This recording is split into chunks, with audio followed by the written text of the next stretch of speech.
Hi, ഞാൻ ശ്രീലക്ഷ്മി സതീഷ്.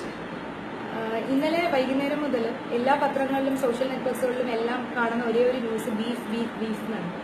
യഥാർത്ഥത്തിൽ എന്താണ് പ്രശ്നമെന്ന് ഞങ്ങളെപ്പോലുള്ള സാധാരണക്കാർക്ക് ഇതുവരെ മനസ്സിലായിട്ടില്ല. അപ്പോൾ അതിന് മുൻപ് മറ്റ് കുറച്ച് കാര്യങ്ങൾ പറയാനുണ്ട്. അത് വേറൊന്നുമല്ല, ഞങ്ങളുടെ തിരുവനന്തപുരം ജില്ലയിൽ ആറാലുമൂട് എന്ന് പറയുന്ന സ്ഥലത്ത് ഒരു കാലിച്ചന്തയുണ്ട്. ആ കാലിച്ചന്തയിൽ വരുന്ന 80% കന്നുകാലികളും തമിഴ്നാട്ടിൽ നിന്നുള്ള ഇറക്കുമതിയാണ്. തിരുവനന്തപുരം ജില്ലയിലേക്കുള്ള ഒരു അത്യാവശ്യം ഇറച്ചിയാണെന്നുണ്ടെങ്കിലും വീട്ടാവശ്യത്തിനുള്ള വളർത്താനാണെങ്കിലും അതല്ല കൃഷിക്കാണെന്നുണ്ടെങ്കിലും ഒക്കെ കന്നുകാലികളെ വാങ്ങുകയും വിൽക്കുകയും ചെയ്യുന്നത് ഈ കാലിച്ചന്ത വഴിയാണ്.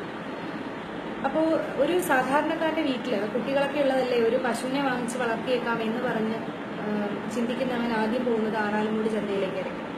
ഈ ആറാലുമൂട് കാലിച്ചന്തയിലേക്ക് പോയി കഴിഞ്ഞാൽ അവിടെ കാണുന്ന ഒരു പശുവിനെ വാങ്ങാൻ ഇതിന് തഴക്കവും പഴക്കവും വന്ന ഒരു കർഷകനൊന്നുമല്ല. പശുവിന്റെ ദോഷങ്ങളോ അല്ലെങ്കിൽ പശുവിന്റെ ജാതകദോഷമല്ല, പശുവിന്റെ കോട്ടങ്ങളും ഒന്നും മനസ്സിലാക്കാനുള്ള കഴിവുണ്ടാവില്ല.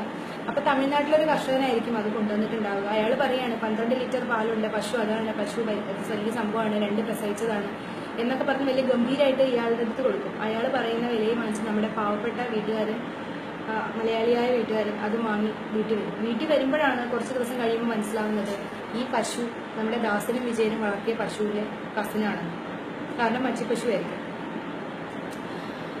അപ്പോ ആ പശുവിനെയും കൊണ്ട് എല്ലാ ആഴ്ചയിലുമാണ് അവിടെ ചന്തയുള്ളത്. ബുധനാഴ്ച എന്നാണ് എൻ്റെ ഒരു ഓർമ്മ. ആ അടുത്ത ബുധനാഴ്ച ചെല്ലുമ്പോഴും ഈ പറഞ്ഞ കർഷകൻ അവിടെ ഉണ്ടാവില്ല. ഈ 45,000 രൂപ 50,000 രൂപയോ കൊടുത്ത് പശുവിനെ വാങ്ങിയ കർഷകൻ പെട്ടു. അപ്പോൾ എന്താ ചെയ്യുക? ഇവൻ പിടിച്ചിട്ട് ഉള്ളതാവട്ടെ എന്ന് കരുതിയിട്ട് വല്ല ഇറച്ചി വെട്ടുകാർക്കും കൊടുക്കും. 45,000 രൂപ കൊടുത്ത് വാങ്ങിയ പശു ആയാലും 70,000 രൂപ കൊടുത്ത് വാങ്ങിയ പശു ആണെങ്കിലും വിൽക്കുമ്പോൾ അതിന്റെ 4/1 പോലും പൈസ ഇറച്ചി വെട്ടുകാർ കൊടുക്കില്ല. എങ്കിലും കിട്ടണതാവട്ടെ എന്ന് വിചാരിച്ചു കൊടുക്കും. നഷ്ടം വരുന്ന ആർക്കാ? ഈ സാധാരണക്കാരൻ. അവൻ വെള്ളം കുടിക്കാൻ ഉണ്ടാക്കിയ കാശാണ്. ഇനി ഇവിടുന്ന് ഇറച്ചിക്ക് കൊണ്ടുവന്നത് തമിഴ്നാട്ടിൽ അവിടെ ഇവിടെയും നടന്നിട്ടുള്ള പശുക്കളായിരിക്കും. വല്ല ആന്ത്രാക്സോ, റോഡിൽ നടന്നപ്പോൾ പേപ്പട്ടി അടിച്ചതോ ഈക്കോളി വൈറസ് ഉള്ളതോ ആന്ത്രാക്സ് ഉള്ളതോ ഒക്കെ തൂക്കിയെടുത്തുകൊണ്ട് ഒരു ലോറി പിടിച്ചിട്ട് ഇങ്ങോട്ട് കൊണ്ടുവരും. ഇവിടെ കൊണ്ടുവന്ന് ആരും ചോദിക്കാനും പറയാനും ഇല്ല. എല്ലാം വിൽക്കാൻ പറ്റും. ഏറ്റവും പെട്ടെന്ന് പറ്റിക്കപ്പെടാൻ പറ്റുന്നത് മലയാളികളെയാണെന്നാണ് പറയുന്നത്. അതുകൊണ്ടാണ് അത്രേ നമ്മുടെ ഇവിടെ വലിയ സാമ്പത്തിക തട്ടിപ്പുകളൊക്കെ നടക്കുന്നത്. എന്ന് പറഞ്ഞ പോലെ അതിനെ ഇവിടെ കൊണ്ടുവന്ന് വിൽക്കും. ഇതിനെ വാങ്ങിക്കൊണ്ട് ഏതെങ്കിലും ഇഷ്ടമുള്ളിടത്ത് വെട്ടാമല്ലോ. അങ്ങനെ ഒരു കശാപ്പുശാലയൊന്നുമില്ല.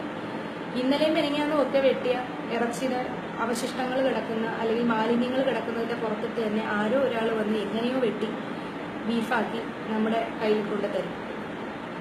ഒരു വൃത്തിയും ഇല്ലാത്ത സ്ഥലത്തായിരിക്കും. നമ്മൾ കണ്ടില്ലല്ലോ ഇവിടെ വെട്ടിയത്. നമ്മൾ ചെറിയ ചെറിയ കടകളിൽ നിന്നാണല്ലോ വാങ്ങുന്നത്. അപ്പൊ അത് നമ്മുടെ കയ്യിൽ വന്ന് വിട്ടു. നമ്മളിത് വേവിച്ച് കഴിക്കും.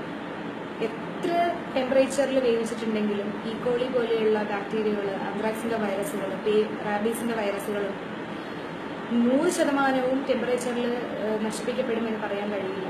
ഒരു 10% അത് ജീവിച്ചിരിക്കാനുള്ള പോസിബിലിറ്റി ഉണ്ട്. അത് നമ്മുടെ ശരീരത്തിൽ പോയാൽ എങ്ങനെയാണ് അത് പ്രവർത്തിക്കുന്നതെന്ന് എന്നേക്കാൾ കയറെ നിങ്ങൾക്ക് ഓരോരുത്തർക്കും അറിയാം. അപ്പോൾ നമ്മൾ സെൻട്രൽ ഗവൺമെന്റിനോട് ചോദിക്കാനുള്ളത്, നിങ്ങൾ എന്താണ് ഈ പറഞ്ഞ ഗോവധ നിയന്ത്രണം കൊണ്ട് ഉദ്ദേശിക്കുന്നത്? ഞങ്ങൾ സാധാരണ ജനങ്ങൾക്ക് വേണ്ട ഗോവധ നിയന്ത്രണം എന്താണെന്ന് വെച്ചാൽ, ഒന്ന്, ആരോഗ്യമുള്ള ഒരു മൃഗത്തെയാണ് കശാപ്പുശാലയിലേക്ക് കൊണ്ടുവന്നിരിക്കുന്നത് എന്നുള്ളത് അതാത് സംസ്ഥാനങ്ങളിലെ ഗവൺമെന്റ് നിയമിച്ചിട്ടുള്ള ചീഫ് വെറ്റിനറി സർജൻസിന്റെ സാക്ഷ്യപത്രം വേണം. ഒന്ന്. രണ്ടാമത്തത്, വ്യക്തമായ മാനദണ്ഡങ്ങളും നിബന്ധനകളും സൗകര്യങ്ങളും പാലിക്കപ്പെടുന്ന ലൈസൻസ് ഉള്ള അറവുശാലകളിൽ മാത്രമേ ഈ പറയുന്ന ജീവികളെ കൊല്ലാൻ പാടുള്ളൂ. ഈ അറവുശാലകളിൽ ലൈസൻസ് കൊടുക്കണമെങ്കിൽ അറവുശാലകളിൽ മാലിന്യങ്ങൾ നിർമ്മാർജ്ജനം ചെയ്യാനുള്ള സൗകര്യമുണ്ടായിരിക്കണം. ഈ മൃഗത്തെ കൊല്ലുന്നത് വ്യക്തമായി എങ്ങനെയാണ് ക്രൂരമായിട്ടല്ലാതെ എങ്ങനെ വളരെ സയന്റിഫിക് ആയിട്ട് കൊല്ലാം, ഒരു മൃഗത്തെ എങ്ങനെ കൊല്ലാം എന്നുള്ളത് മനസ്സിലാക്കി അല്ലെങ്കിൽ ട്രെയിനിങ് കിട്ടിയിട്ടുള്ള ഒരു ആള് ഉണ്ടായിരിക്കണം എന്ന മാനദണ്ഡം പാലിച്ചുകൊണ്ടായിരിക്കണം.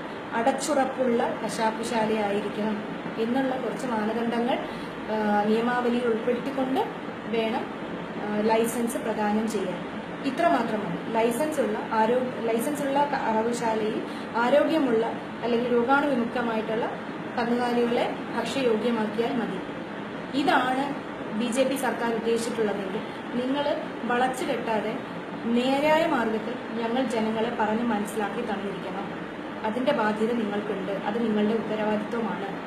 രണ്ടാമത്തേത്, സംസ്ഥാന സർക്കാരുകളും മറ്റ് രാഷ്ട്രീയ പ്രവർത്തകരും പൊതുപ്രവർത്തകരും മനസ്സിലാക്കേണ്ടത് ചെയ്യേണ്ടത് എന്താണെന്ന് വെച്ചാൽ, ഈ 3 പോയിന്റ്സ് അടങ്ങുന്ന നിയമമാണ് ഇവർ പ്രൊജക്റ്റ് ചെയ്യുന്നതെങ്കിൽ, ഇവർ ഇംപ്ലിമെന്റ് ചെയ്യാൻ നോക്കുന്നതെങ്കിൽ ഉറപ്പായും നിങ്ങൾ അതിനെ പ്രോത്സാഹിപ്പിക്കണം. അത് ജനങ്ങളുടെ ആരോഗ്യത്തെ ബാധിക്കുന്ന കാര്യമാണ് എന്നുള്ളതിന്റെ സത്യത്തെ രാഷ്ട്രീയം മറന്ന് നിങ്ങൾ ഉൾക്കൊണ്ടുകൊണ്ട് ഇത്തരം മാനദണ്ഡങ്ങൾ പാലിക്കാൻ കഴിയുന്ന അറവുശാലകൾ തുടങ്ങാനും പ്രവർത്തിക്കാനും ഉള്ള സഹായവും സഹകരണവും പ്രോത്സാഹനവും ഇറച്ചി വ്യാപാരികൾക്ക് ഏർപ്പെടുത്തി കൊടുക്കേണ്ടത് ഓരോ സംസ്ഥാന സർക്കാരുകളുടെയും കടമയാണ്. ഇതാണ് ഞങ്ങൾ പൊതുജനങ്ങൾക്ക് വേണ്ടി നിങ്ങൾ സംസ്ഥാന സർക്കാരുകളും പൊതുപ്രവർത്തകരും സെൻട്രൽ ഗവൺമെന്റും ചെയ്തു വരേണ്ടത്. അല്ലാതെ നിങ്ങളുടെ അങ്ങോട്ടും ഇങ്ങോട്ടും ഞങ്ങൾക്ക് മനസ്സിലാവാത്ത ഭാഷയിൽ സംസാരിച്ചിട്ട് യാതൊരു കാര്യവുമില്ല. ഞങ്ങൾ ബീഫ് കഴിക്കാൻ ആഗ്രഹിക്കുന്നവരാണെങ്കിൽ ഞങ്ങൾക്ക് ബീഫ് കഴിക്കണം, ബീഫ് കഴിക്കാൻ ആഗ്രഹമില്ലാത്തവരാണെങ്കിൽ ബീഫ് കഴിക്കേണ്ട. പക്ഷേ ബീഫ് കഴിക്കാനുള്ള ആൾക്കാരാണെങ്കിൽ രോഗം വരാത്ത വളരെ വൃത്തിയുള്ള ഭക്ഷണ സാധനങ്ങൾ തന്നെ ഞങ്ങൾക്ക് കിട്ടിയിരിക്കും. ഇത് ഞങ്ങളുടെ അവകാശമാണ്. ഇത് ഞങ്ങൾക്ക് എത്തിച്ചു തരേണ്ടത് 2 സർക്കാരുകളുടെയും ഉത്തരവാദിത്വമാണ്. ഇത് ഒരു സാധാരണക്കാരിയായ എന്നെപ്പോലെയുള്ള ഒരുപാട് ജനങ്ങളുടെ ആവശ്യമാണ്. അല്ലാണ്ട് നിങ്ങൾ അങ്ങോട്ടും ഇങ്ങോട്ടും ചെളിവാരി എറിഞ്ഞിട്ട് ഞങ്ങൾക്ക് ഒന്നും കിട്ടാനില്ല, ഞങ്ങൾക്കിതൊന്നും കേൾക്കാനൊക്കെ താല്പര്യവുമില്ല. എനിക്ക് യാതൊരു രാഷ്ട്രീയ ചായവുമില്ല.